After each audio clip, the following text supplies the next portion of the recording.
afternoon, my conscious co-creators. Welcome to another edition of the Conscious Consultant Hour, Awakening Humanity. I am very, very pleased that you are here with me today. We have a wonderful guest in studio today. I'm so excited. I love when I get my guests in studio. But first, we got, of course, our quotes of the day from Mike Dooley in the Universe and from Abraham. So we'll get to those first. Actually, I'm going to get to them right away because I want to bring them on as soon as I can. So first, from the Universe. It's not that your life totally rocks, except for a few tricky spots, slippery patches, and challenges, but that your life totally rocks in large part because of the tricky spots, slippery patches, and challenges. Stranger than fiction, the Universe. We love Mike Dooley in the Universe, kind of teasing us a little bit, reminding us that those points in our life that we call those little challenges, those little slippery patches, skidding on ice, and those tricky spots that we're not quite sure how to navigate sometimes, that maybe stretch us a little bit, that cause us to have to show up in maybe a different way than we've shown up in the past. That's what really is the juicy part of life. Like, that's the meat of it that we can really sink our teeth into. It's so funny because those are the parts we tend to just want to get past as quickly as possible instead of really reveling in the awkwardness, as a friend of mine used to say. Instead of really, being so happy that we have something like that to challenge us, to help us to grow, to help us to expand ourselves and get a little bit outside of our comfort zone. Because you know what they say, everything we want that we don't have lies just outside of our comfort zone. So the Universe is just kind of chiding us on to remind us that it's all good, not just the stuff that we think feels good, not just the stuff that we say is good, even the stuff we don't like so much, or even the stuff we don't feel is so good, that's actually even better. We just don't have the perspective yet. So I love that. It's a juicy quote from Mike Dooley in the Universe. Thank you. All right, from Abraham, let's see. Make a decision and then make it the right decision. Line up your energy with it. In most cases, it doesn't really matter what you decide. Just decide. There are endless options that would serve you enormously well, and all or any one of them is better than no decision. Abraham. I like this quote because it's all about flexing that muscle that we have a tendency not really to flex all that often, which is the muscle of decision making. And one of the things I do when I coach my clients is I like to get them started with like a simple, not very impactful kinds of decisions. Like, you go to a restaurant. I give this exercise all the time to people. You pick up and you look at the menu. You've got exactly 2 minutes to decide what you're going to eat. And, you could spend 15 minutes scouring every little option in the menu, and you could get to actually the same choice, the same decision, by just giving yourself 120 seconds to go through the menu, pick something, and don't look back. Now, of course, what your wife or your partner or your friend orders may look better than what you ordered, but I guarantee you whatever you decided was the right decision for you in the moment, as long as you didn't think about it too much. We often get stuck in those places where we think about things too much. It's like, should I have the chicken or should I have the fish or the vegetable dish or the meat? What do I feel like? I'm not sure. No, that sounds good. No, but that sounds good. No, we cut all that out and we just make a decision. And that's what Abraham is saying here, is what's more important is just making the decision and then lining up with that decision and saying, look, it doesn't matter if it's right or wrong because there is no right and wrong. Just make the decision and then line up our energy and make it just the right decision for us in the moment. And one of the things I find that doing this actually does is it helps us to actually have more self-compassion, because we're actually saying to ourselves, you know what? It's all good. It doesn't matter if you decided to turn right or left, to walk on the east side of the street or the west side of the street, to choose to go to this town instead of that town for a weekend getaway. It's always the right decision. So let's give ourselves a break, stop second-guessing ourselves, and stop, this self-criticalness that we're constantly in of like, oh, did I make the right decision? Oh, I don't think it was the right decision. Oh, my God, what am I going to do? No, it's always the right decision. Just practice making the decision and then line up our energy with that particular decision because it was the right decision in the moment. Does not mean you would make the same decision a year from now, a month from now, even a week or a day from now. Does not matter. But where we are right here, right now, and what we're choosing to decide in this moment is the right decision for us right here and right now. So give it a rest, stop judging ourselves, and let's just own it and say, you know what? I don't care that I want to lose another 15 pounds. It's so hot outside, I'm going to get some ice cream, okay? It's the right decision for me right here, right now. Tomorrow you'll go to the gym and spend an extra 5 minutes on the treadmill, okay? So I love these. I love these quotes, and they're actually very much in alignment because they're both about, in a way, sort of removing the judgment. Removing the judgment about what's going on in our life that's maybe beyond our choice or decision, and removing the judgment around our decisions. Because oftentimes our decisions will impact our life in a way that's way beyond we could ever imagine. And if we look back on that decision at various times, like I can look back at a decision that I know tremendously impacted my life. Very simple decision. Which college did I go to? Because I wanted to go one college, but then I got a scholarship and a student loan and like all the financial taken care of. So I ended up going to a different college. And because I went to a different college, I met people who ended up putting me on a spiritual path at a very young age. It turned into a very difficult time throughout college and after college. And I could have judged it at the time saying, oh my God, I made such a bad decision. I really should have just gone to that other college. But then over the years, 10 years later, 15 years, 20 years later, I now have a totally different perspective. So if I look back at that one decision at various points in my life, I could easily judge it as a right decision or a wrong decision, a good decision or a bad decision. But it was not, it was neither. It was just my decision, and now I line up my energy and I make that decision a right decision because it was the best decision I could have made at that time with what I knew and what I had experienced in life. Okay? So, for all my loyal listeners out there, your homework this week is to go out and make some decisions. Just practice making those decisions quickly without thinking about it too much, and start with little things like what are you going to order when you get to the restaurant? Which direction are you going to walk or drive to get somewhere?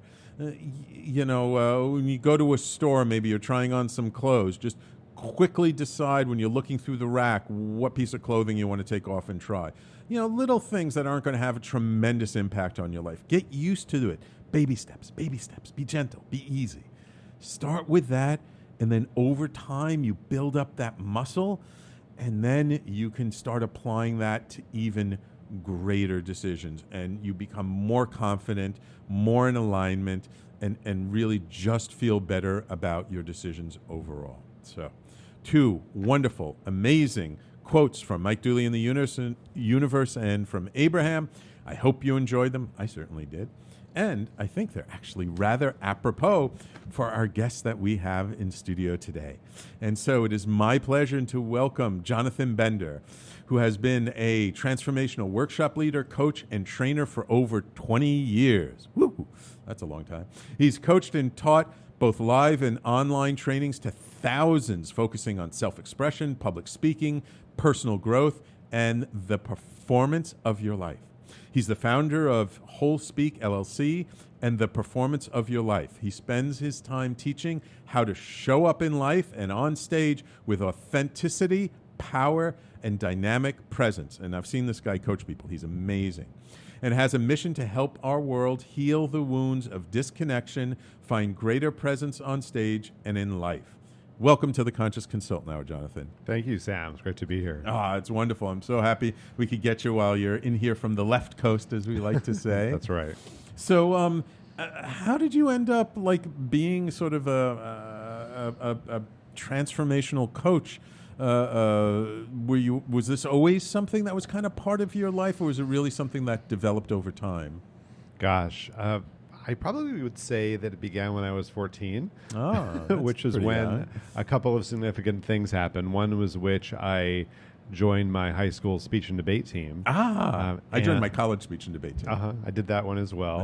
and I was compelled to, and I probably couldn't tell you why at the time I thought I wanted to, but looking back, it was because I felt invisible. I was bullied for many, many years. I had no self-esteem. I was pretty dissociated out of my body, but there was this calling to want to express myself, and I ended up kind of by happenstance doing these kind of performance acting and speaking events. And then I started doing theater soon after that, and I had success in these competitive speaking events, and then went on and did that in college at Berkeley, and majored in theater, and also became and then I was directing, acting, and then I was on the speech team there as well, had a lot of success.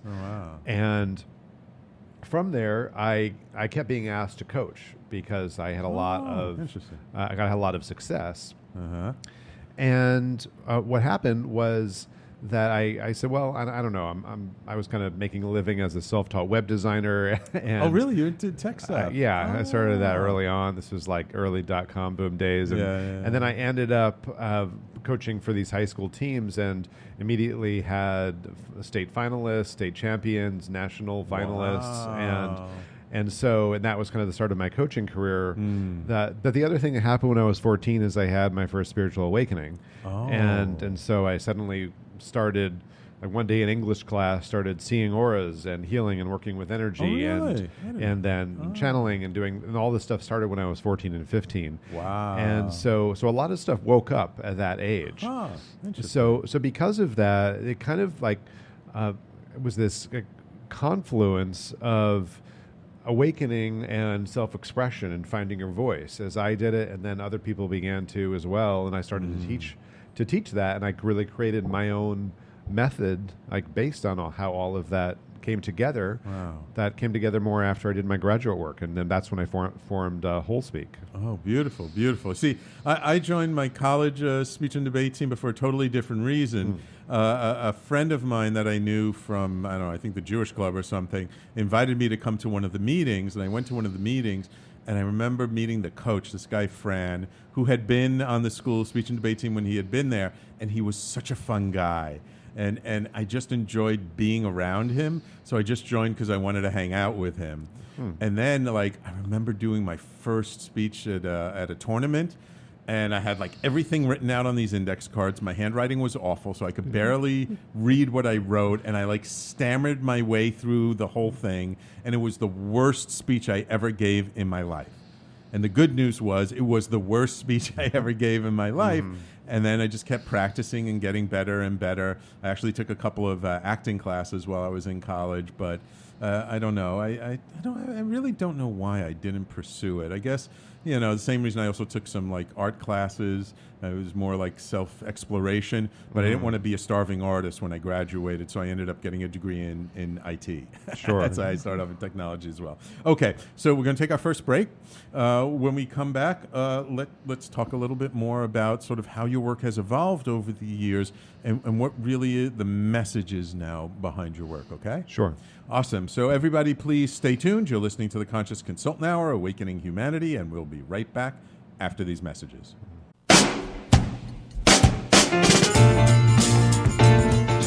You're listening to the Talking Alternative Network.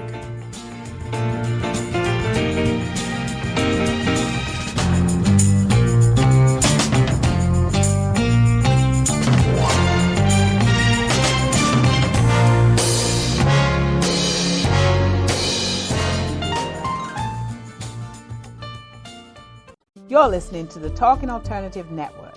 Are you stuck in a rut? Negative thoughts, feelings, and conversations got you down? Hi, I'm Noreen Sumter, the Potentiator. Tune in every Tuesday at 9 to 10 p.m. Eastern Time and listen for new ideas on my show, Beyond Potential, Live Life Your Way, on talkradio.nyc. Are you a conscious co-creator? Are you on a quest to raise your vibration and your consciousness? I'm Sam Liebowitz, your conscious consultant, and on my show, The Conscious Consultant Hour, Awakening Humanity, we will touch upon all these topics and more. Listen live at our new time on Thursdays at 12 noon Eastern Time.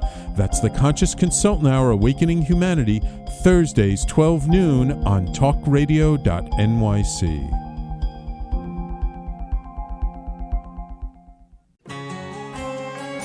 Talking Alternative Radio, 24 hours a day.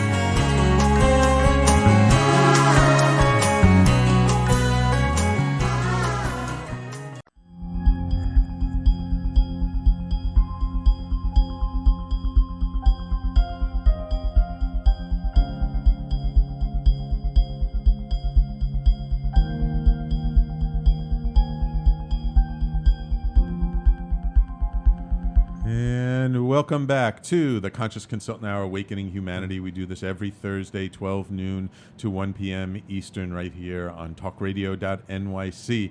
And we have in studio with us today the inimitable Jonathan Bender, all the way out from, where in California are you again? I'm in the San Francisco Bay Area, about an hour north of San Francisco. Okay, cool.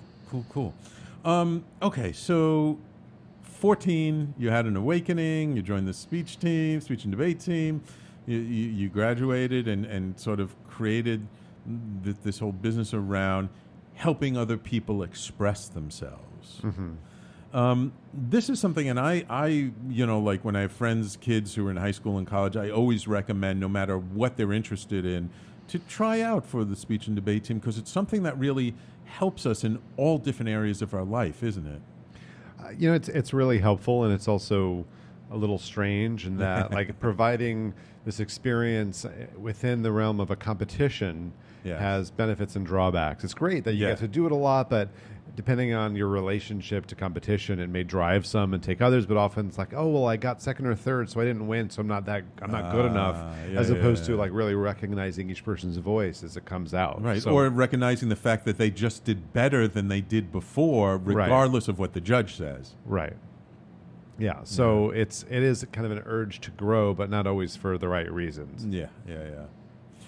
Awesome. So part of what you teach is about, I just want to touch upon this to start with, is around authenticity, because it's a word that we just hear a lot these days about the importance of authenticity and vulnerability. Mm-hmm. And you don't necessarily normally think of like being on stage and being a professional speaker as about something necessarily about authenticity. It's more about like your stage persona is what people tend to think of, but that's not necessarily the case, is it? Authenticity is a really loaded concept, and I have worked with this for many, many, many years with some really unique perspectives on it. I actually, a few years ago, created a video called The Authenticity Trap, that talks about both the pros and cons, because I think that especially for a lot of us who are on that conscious path, is that we can almost get obsessed with it in a way that holds us back. Now, it is really important, and it's important to start off saying, yes, of course, I want to be authentic.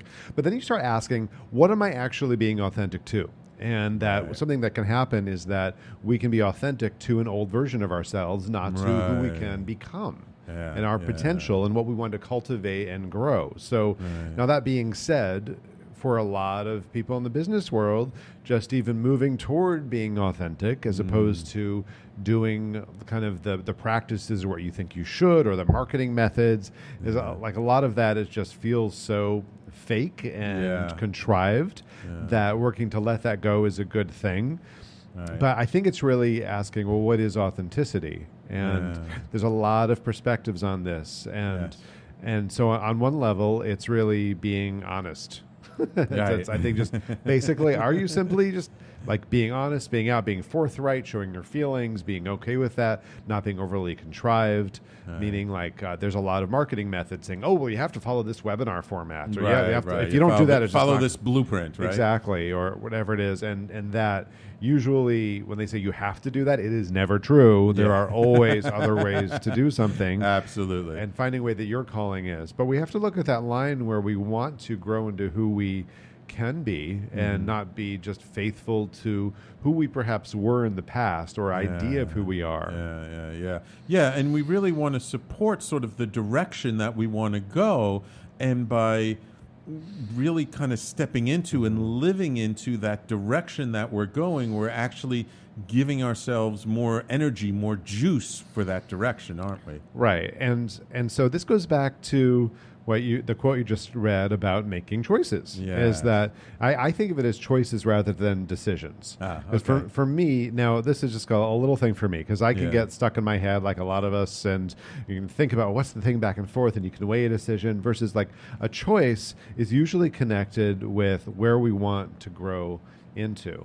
And so I think, well, who do you want to become? Like, do you want to be, if you're like, I'll give an example. If you're really angry about what's happening politically in the United States, for example, which is really easy for that to happen, is that you can decide, well, it's more authentic for me to be angry and to show my feelings and to share that.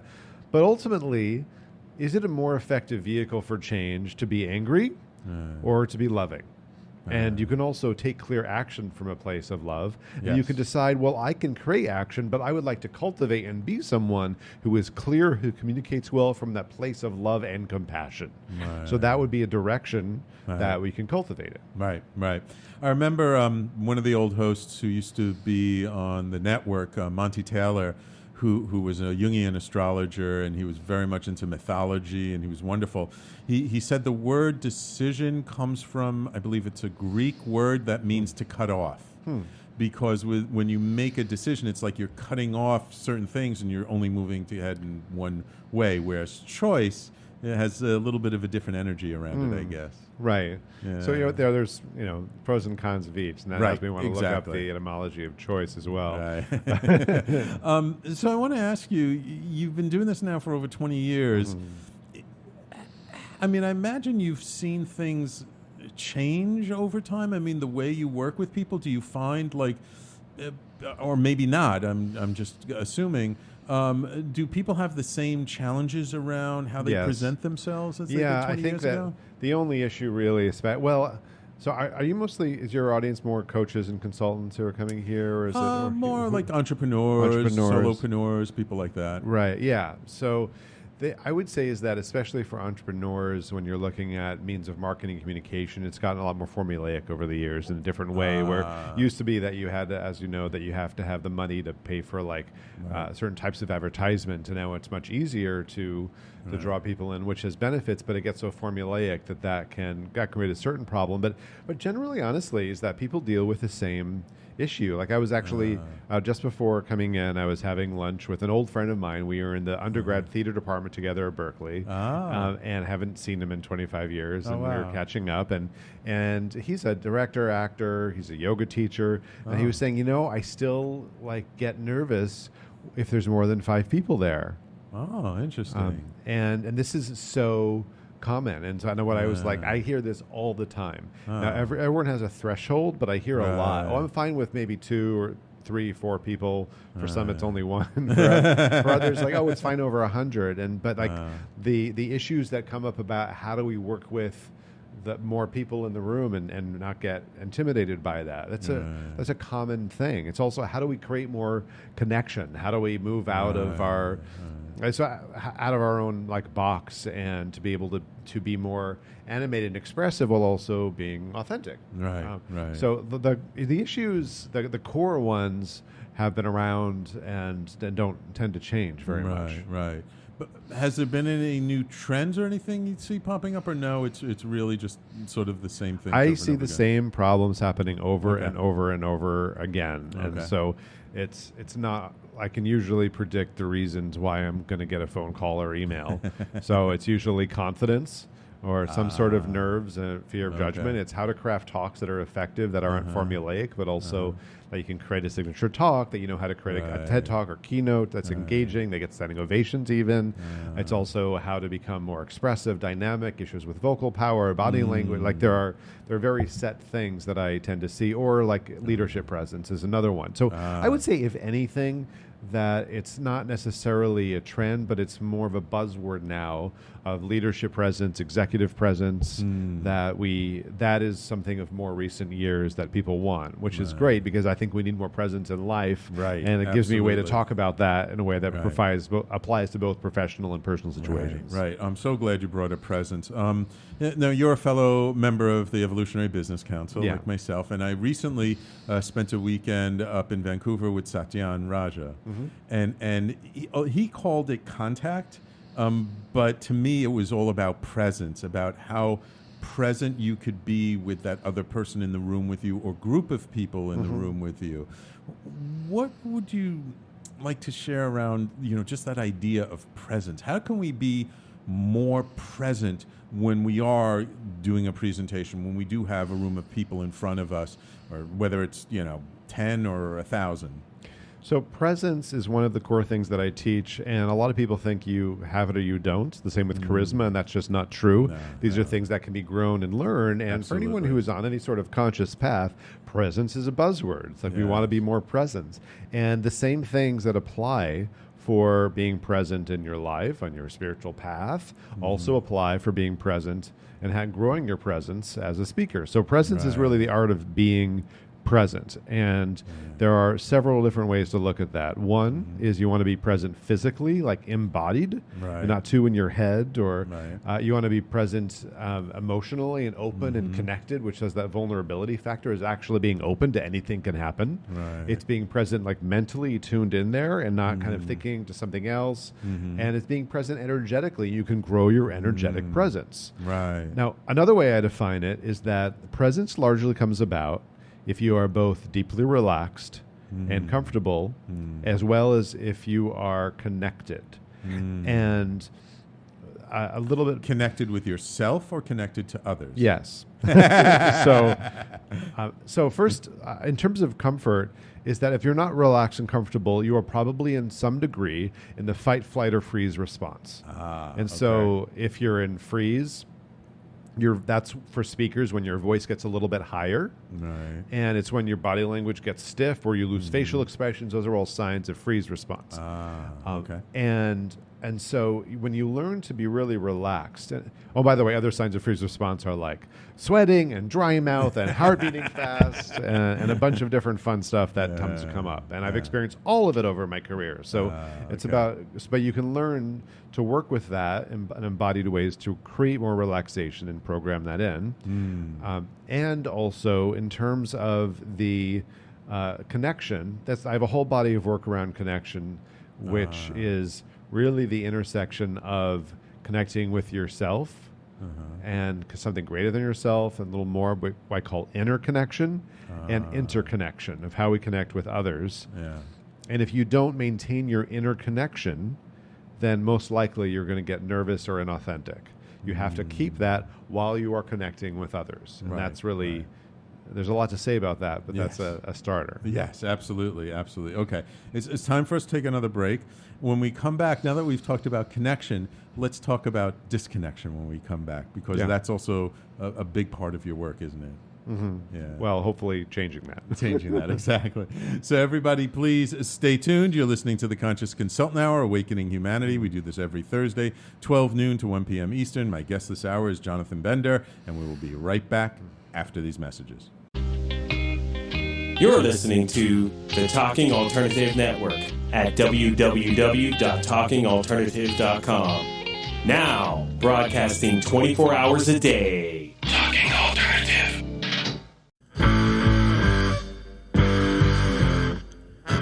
Do you run or are ready to open your own business? Hi, I'm Jeremiah Fox. I've been operating and opening small business for the last 25 years, and I'm the host of the new show, The Entrepreneurial Web. Tune in every Friday at noon Eastern Time for insights and stories on the nuances of running small business right here on Fridays at noon, talkradio.nyc.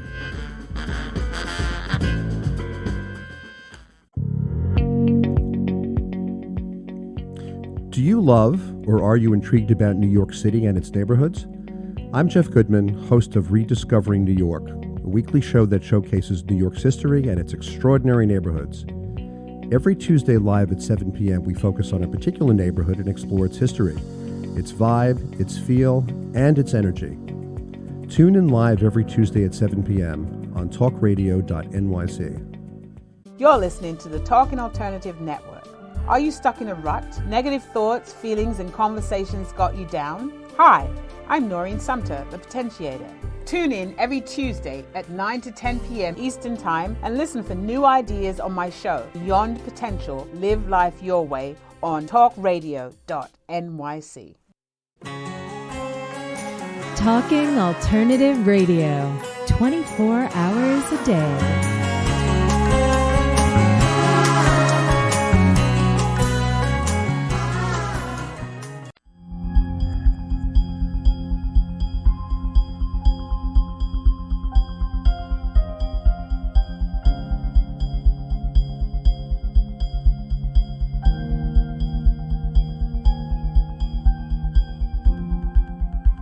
And welcome back to the Conscious Consultant Hour, Awakening Humanity.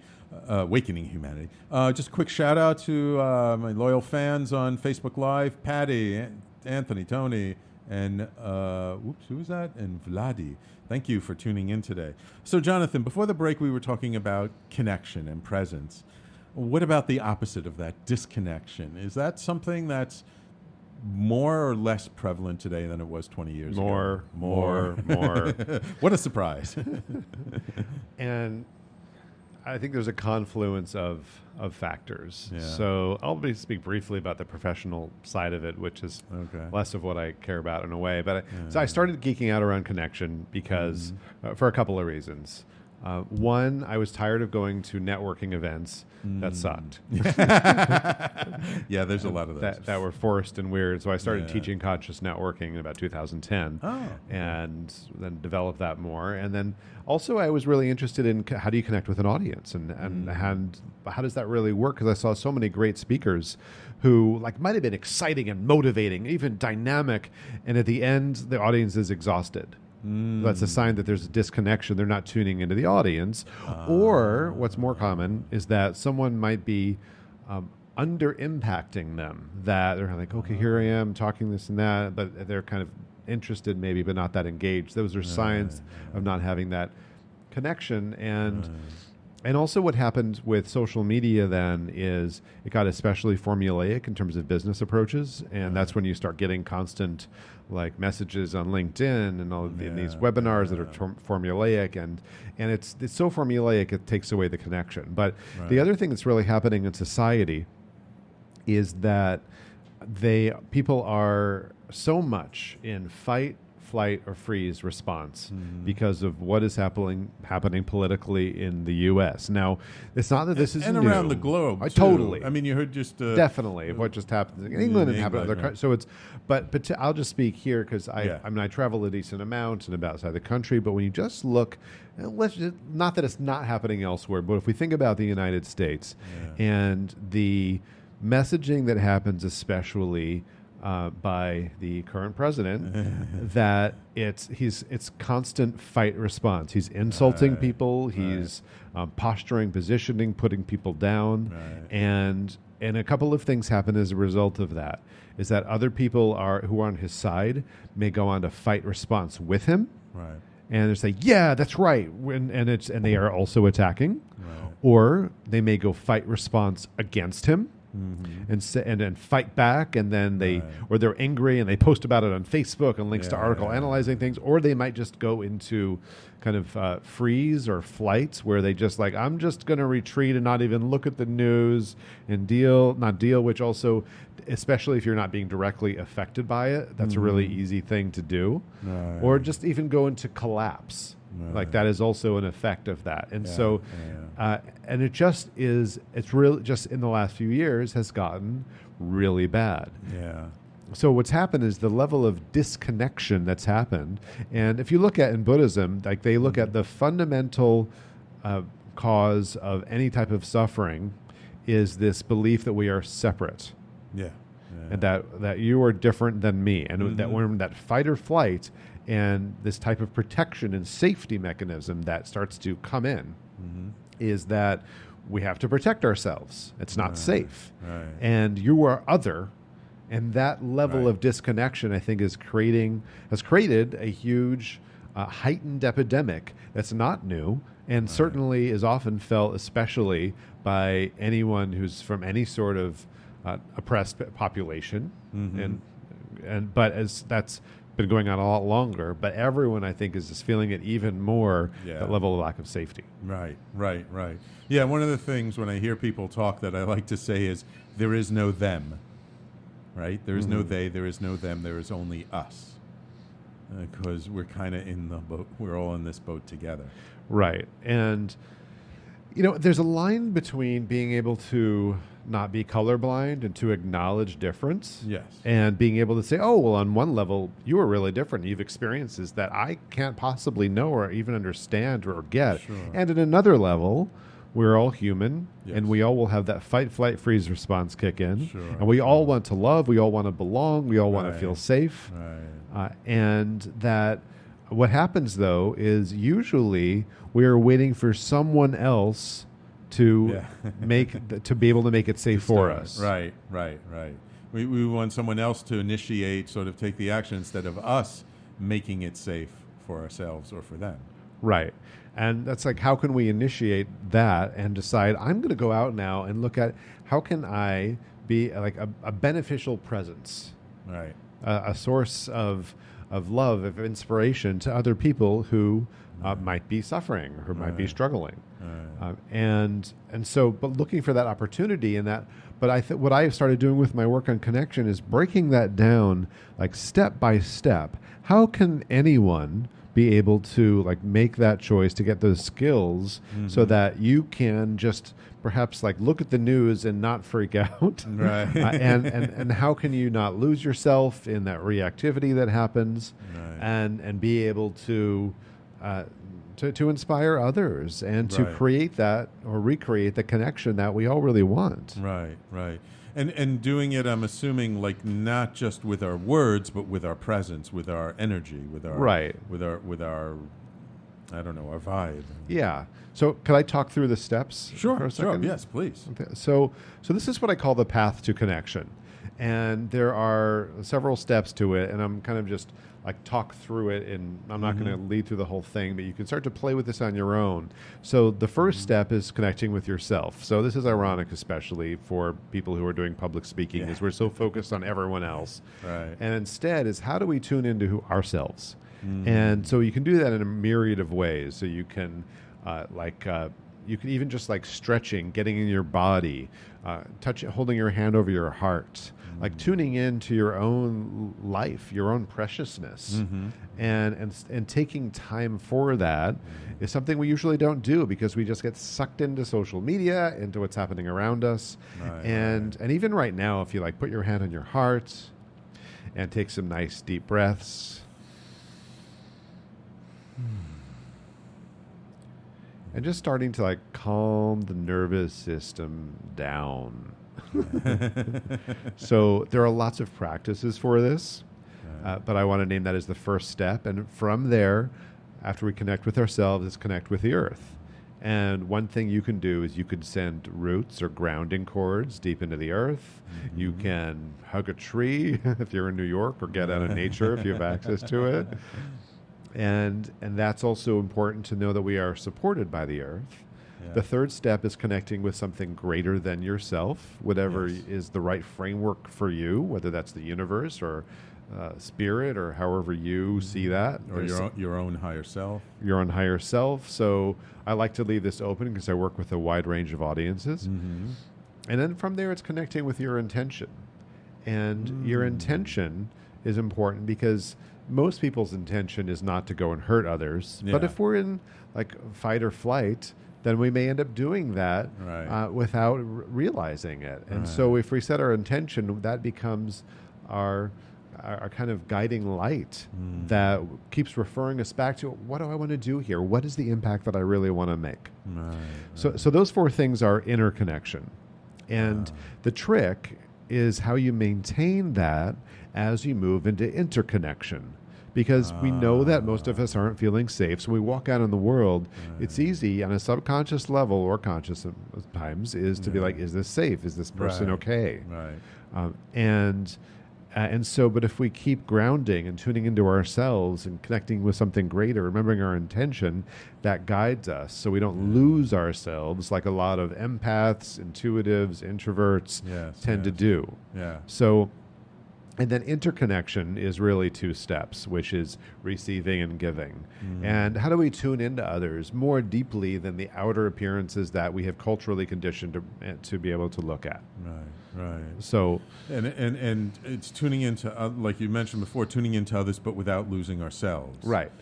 So I lead connection jams, which are events that I really? developed, which are have a lot of movement and play and dialogue and ways to kind of work with this. The path to connection I've been talking through is actually a framework that is inclusive of other practices. You can bring in your own stuff there, but when I do this, is that there are prompts I give, like, well, if you look at someone and you really wonder, like, and you can do this the next time you're just walking on the street. You just look at someone and wonder, what is the most amazing thing that's ever happened to them, and what's beautiful, and then what have they been through that's horrific.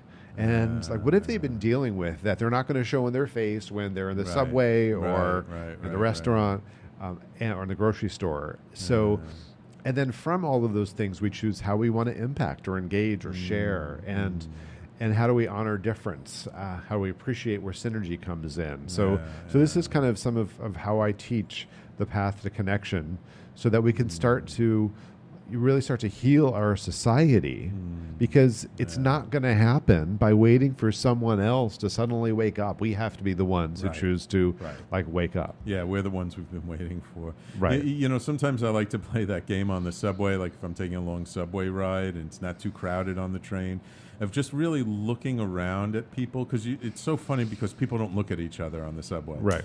And just looking and really kind of studying them and like looking at, you know, that old woman and sort of the time-worn face and the clothes or the shoes she's wearing, or the little boy, you know, further down. Or I remember one time I was on the subway and there were these four men next to each other. One was white, one was black, one was Asian, and one was Hispanic or Indian. And it was just, and they all knew each other, and they kind of talked a little bit. And then as the stops went by, one person got off, then another person got off, then another person got off. And I thought to myself, you know, it's so beautiful. To me, it's like, that's the epitome of New York City. You have such a mix of cultures here. It was great to like see them together. But like, I wondered, like, they each have their own different story. And even though they all work together, like, I really wondered, like, what was the different perspective that they saw things through, the different lens, that they may all see the exact same experience through, that could be very different for each of them. Absolutely. That's a wonderful example of like tuning in more. And when we start to challenge ourselves to tune in more and more, it changes things. And I want to say something too for everyone who benefits from some public speaking tips, especially if you have an issue with confidence and that freeze response that comes up. When we're frozen, we're neither giving or receiving. So we're kind of this. And so if you get nervous, if you're speaking, if you start to tune in and just look at people as individuals, because no one in an audience identifies as an audience. They all identify as themselves. And if you start to tune in with curiosity and really look at them, and with really wondering, like, how can I inspire them, going back to your intention, then that can really make you a better speaker, take you out of the freeze response, get the energy moving and cycling so that you'll be able to, like, one, stop being nervous, but also create a more intentional and positive impact. Right.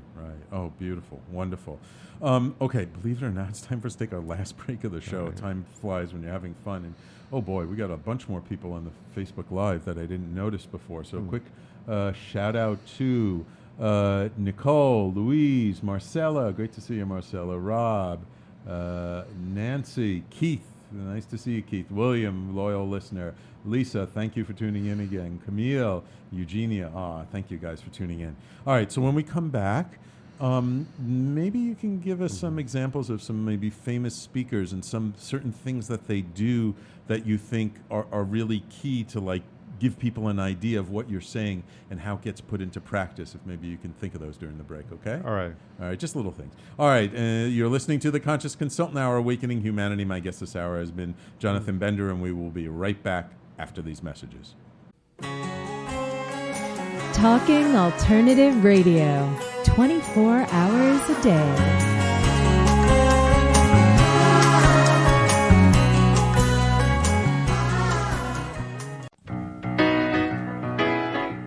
I'm the aptly named host of Tony Martignetti Nonprofit Radio, big nonprofit ideas for the other 95%. Fundraising, board relations, social media. My guests and I cover everything that small and mid-sized shops struggle with.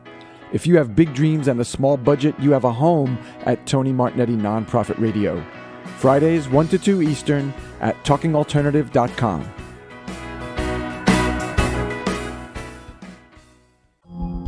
Are you a conscious co-creator? Are you on a quest to raise your vibration and your consciousness? I'm Sam Liebowitz, your conscious consultant, and on my show, The Conscious Consultant Hour, Awakening Humanity, we will touch upon all these topics and more. Listen live at our new time on Thursdays at 12 noon Eastern Time. That's The Conscious Consultant Hour, Awakening Humanity, Thursdays 12 noon on talkradio.nyc.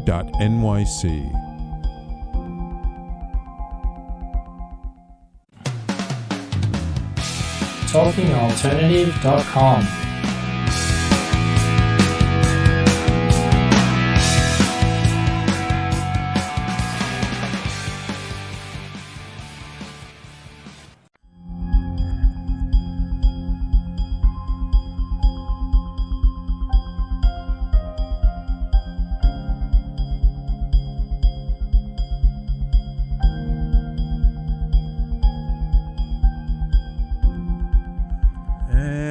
Welcome back to the Conscious Consultant Hour, Awakening Humanity. So Jonathan, we've been talking about a lot of different things: connection, disconnection, presence.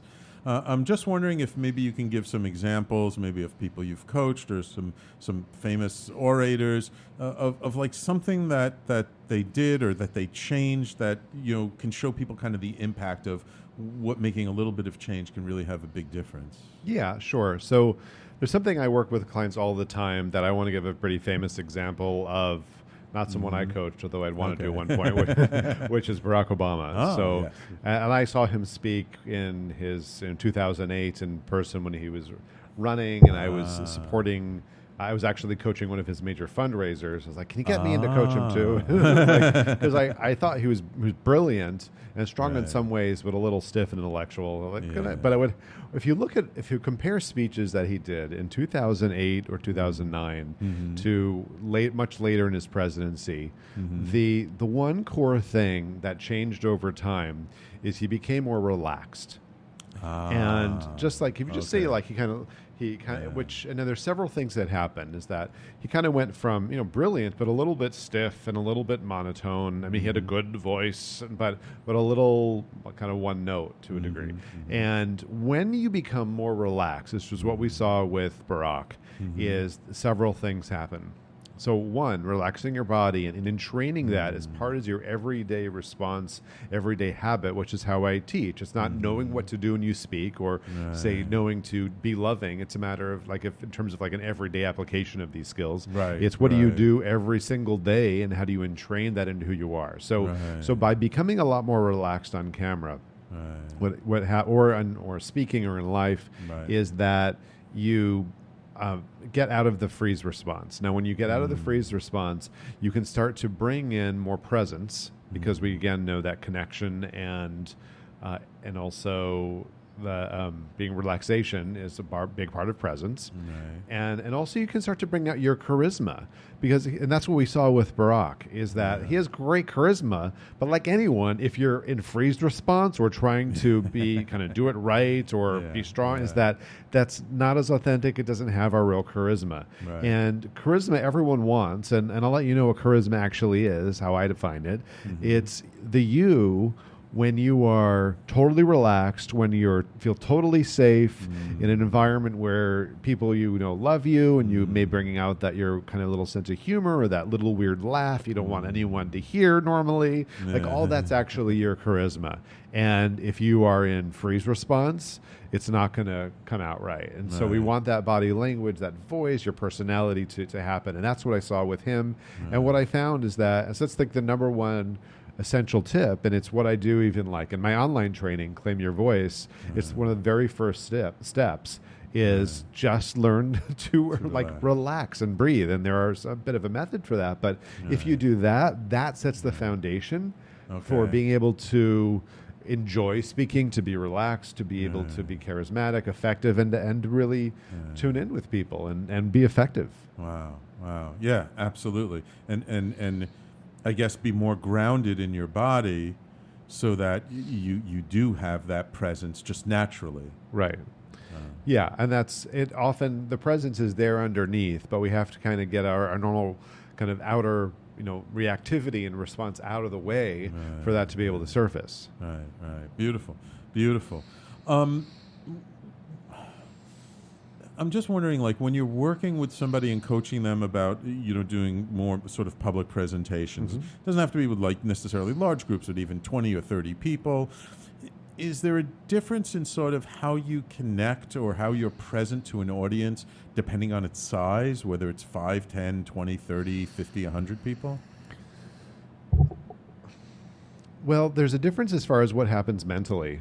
And energetically. So what I mean by that is with a larger audience, with more people, is that there can be more fear that comes in. And really what's happening is there's just more energy present with all of these people and all of their attention. And a lot of people, especially if you are an introvert or empath, tend to get overwhelmed by that. And so learning to stay in that cycle of giving and receiving, of connection with them, which is... because presence is being present to something, and it's also learning to pause and to be able to tune in and see what's needed in that moment. That's also part of presence. Like that, those are part of the art of it. Now, you do have to work a little differently with other ways with a larger audience. There's a slightly different eye contact technique that I teach for a larger audience, because you can look at an audience a certain way. You can have an audience of thousands, and if you do the eye contact technique a little more intentionally that I teach, every single person will feel like you're talking directly to them, and which is really cool, and it makes a dramatic difference. So, and I get this feedback over and over from my clients. They're like, I did it. I talked in front of that group of 500, and everyone came up to me and said, they're talking to me. That's wonderful. I'm wondering if do you have an example from your coaching practice of working with somebody that maybe a small tip or technique or practice totally shifted how they showed up? Yeah. So the thing with nonverbal communication, our body language, how we use our voice, is that it affects an audience differently.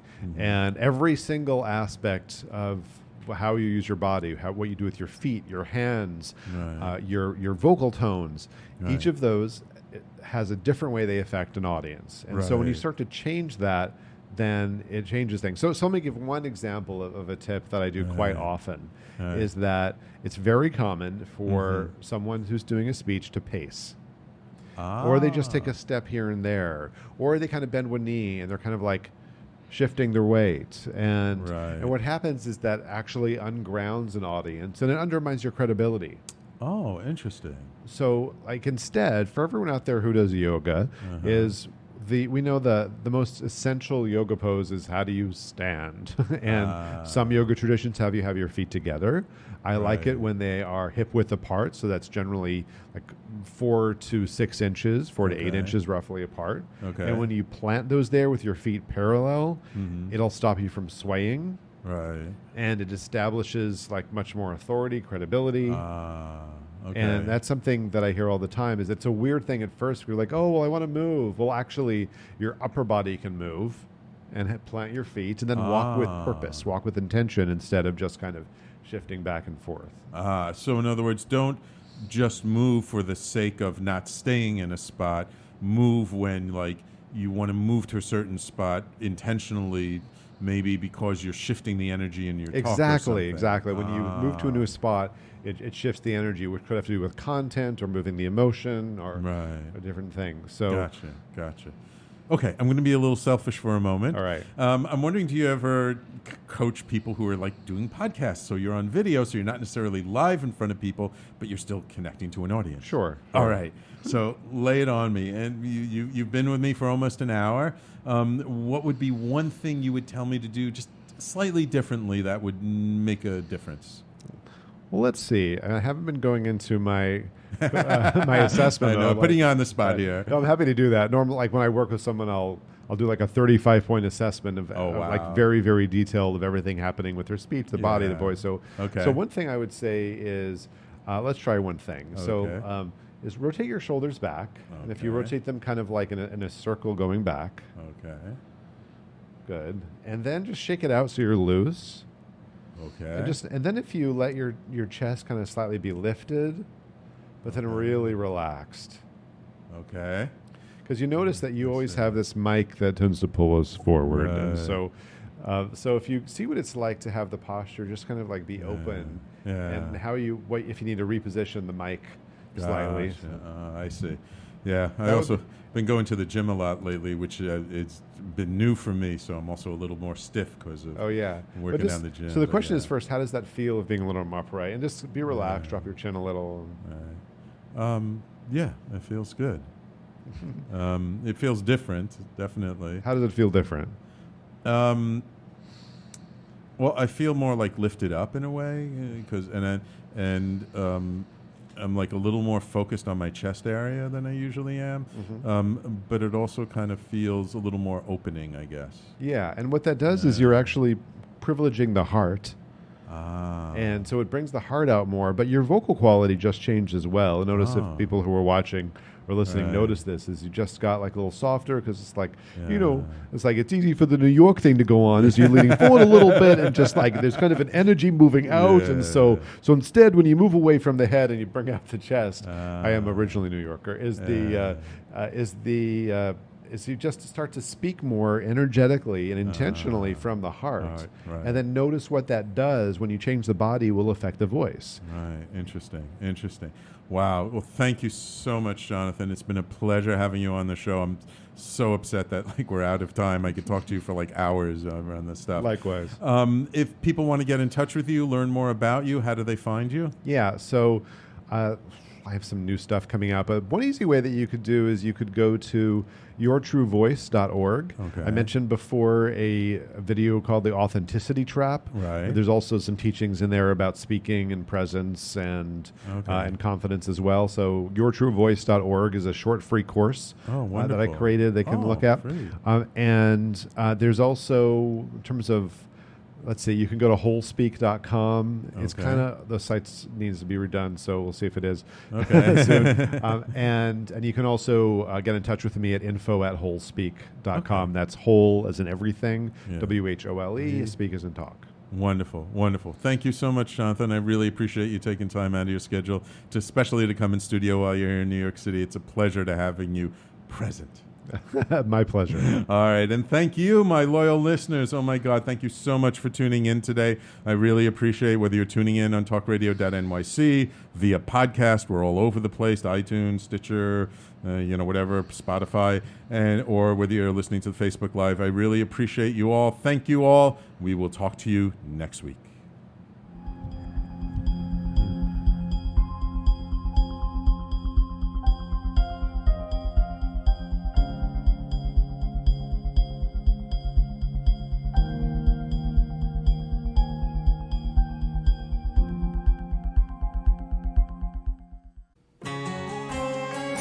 Talking Alternative Radio, 24 hours a day.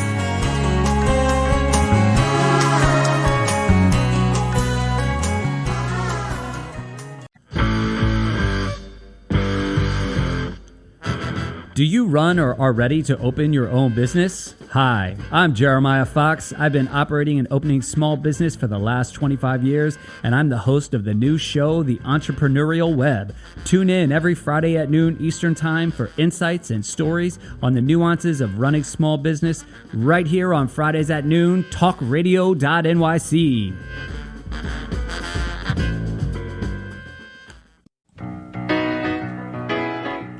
I'm the aptly named host of Tony Martignetti Nonprofit Radio, big nonprofit ideas for the other 95%.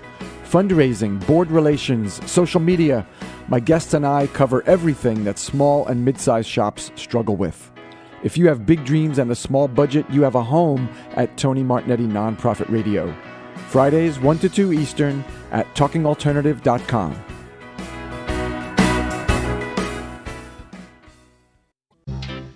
Hey, all you crazy listeners. Looking to boost your business? Why not advertise on Talking Alternative with very reasonable rates? Interested? Simply email at info@talkingalternative.com.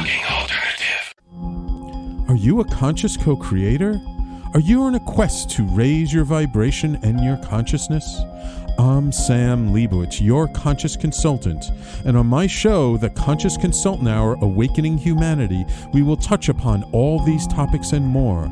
Listen live at our new time on Thursdays at 12 noon Eastern Time. That's The Conscious Consultant Hour, Awakening Humanity, Thursdays 12 noon on talkradio.nyc.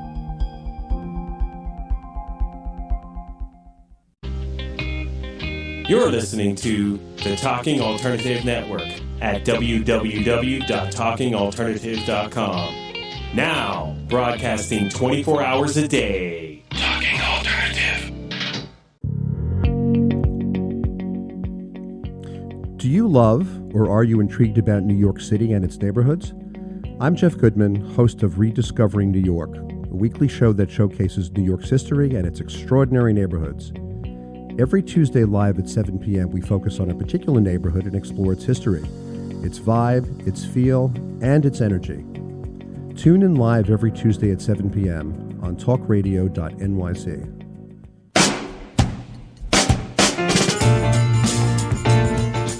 You're listening to the Talking Alternative Network.